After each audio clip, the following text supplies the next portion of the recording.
जय श्री कृष्ण। एक योगी की आत्मकथा, अध्याय 16, ग्रह शांति, भाग 3। बाइबल में निहित आदम और हव्वा की कहानी का प्रतीकात्मक अर्थ। गुरुदेव ईसाइयों की बाइबल की अत्यंत सुंदर स्पष्टता के साथ व्याख्या करते थे।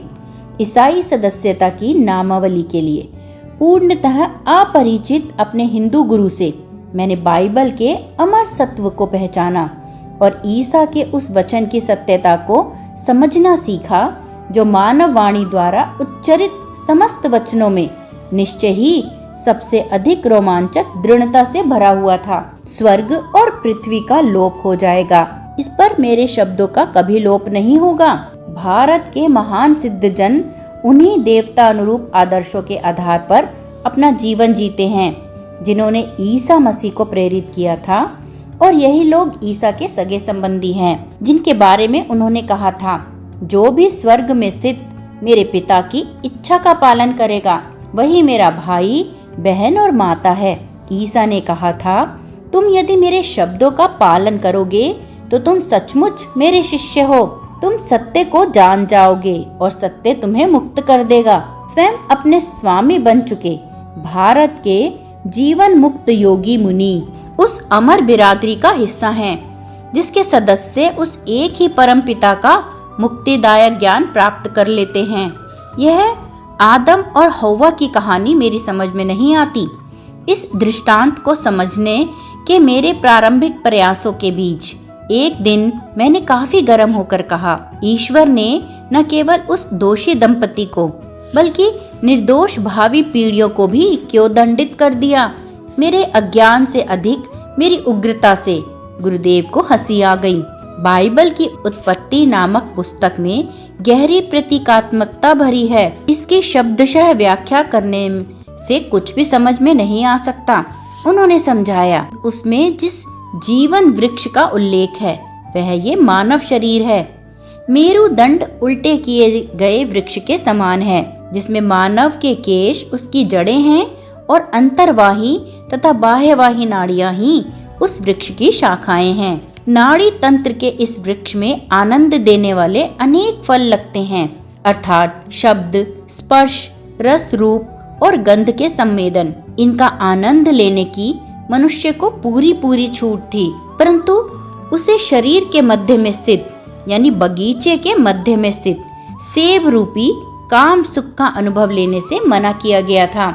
उसमें सर्प यानी मेरुदंड में कुंडली मारकर बैठी कुंडलिनी शक्ति का प्रतिनिधित्व करता है, जो कामेंद्रियों से संबंधित नाड़ियों को उत्तेजित करती हैं। आदम विवेक है और हव्वा भावना है। जब किसी भी मनुष्य में भावना या हव्वा मानसिकता पर काम वासना हावी हो जाती है, उसका विवेक या आदम भी विनिष्ट हो जाता है। ईश्वर ने अपनी इच्छा शक्ति के बल से पुरुष और स्त्री के शरीरों का निर्माण कर मानव जाति का सृजन किया। उसने इस नव सृष्ट जाति को उसी निष्कलंक या दिव्य तरीके से संतान उत्पत्ति करने की शक्ति प्रदान की। चूंकि तब तक विलग आत्मा के रूप में परमात्मा की अभिव्यक्ति नैसर्गिक प्रवृत्तिबद्ध और विवेकहीन पशुओं तक ही सीमित थी, अतः ईश्वर ने प्रथम मानव शरीरों का सृजन किया, जिन्हें प्रतीकात्मक रूप से आदम और हव्वा कहा जाता है। इन शरीरों में उसने लाभप्रद उन्नति कारक क्रम विकास के उद्देश्य से दो पशुओं की आत्माओं को या उनके दिव्य सत्व को प्रस्थापित कर दिया। आदम या पुरुष में विवेक और हव्वा या स्त्री में भावना का प्रधान था। इस प्रकार गोचर दृष्टि से विद्यमान द्वैत्व या ध्रुवत्व की अभिव्यक्ति हुई। विवेक और भावना तब तक परस्पर सहयोग के आनंद के स्वर्ग में रहते हैं जब तक मानव मन पशु वृत्ति वाली सर्प शक्ति या काम वासना के बहकावे में नहीं आता। अतः मानव शरीर केवल पशुओं के क्रम विकास का परिणाम मात्र नहीं था, बल्कि ईश्वर के विशेष सृजन से उत्पन्न हुआ था। पशु शरीर इतने अविकसित थे कि पूर्ण ईश्वरत्व की अभिव्यक्ति उनमें नहीं हो सकती थी। केवल मानव को ही सर्वशक्तिमत्ता की संभावना से युक्त सहस्त्रदल कमल मस्तिष्क में दिया गया। साथ ही मेरुदंड में आध्यात्मिक शक्ति के पूर्ण जागृत गुप्त केंद्र दिए गए। अस्तित्व में आए उस प्रथम नर नारी युगल में विद्यमान ईश्वर या ईश चैतन्य ने उन्हें सब इंद्रिय अनुभूतियों का सुख लेने के लिए कहा, केवल एक को छोड़कर, यौन अनुभूति। यह मनाही इसीलिए थी कि मानव जाति वंश वृद्धि की निष्कृष्ट पशु पद्धति में उलझकर न रह जाए। सुप्त अवस्था में स्थित पार्श्विक स्मृतियों को ना जगाने की चेतावनी की उपेक्षा की गई। संतान उत्पत्ति की पार्श्विक पद्धति को पुनः अपनाकर आदम और हव्वा मूल संपूर्ण मानव में सहज ही विद्यमान स्वर्गीय आनंद की अवस्था से गिर गए। जब उन्हें ज्ञात हुआ कि वे नग्न थे, तब जैसा कि उन्हें ईश्वर ने पहले ही सावधान किया था, उनकी अमरता की चेतना खो गई।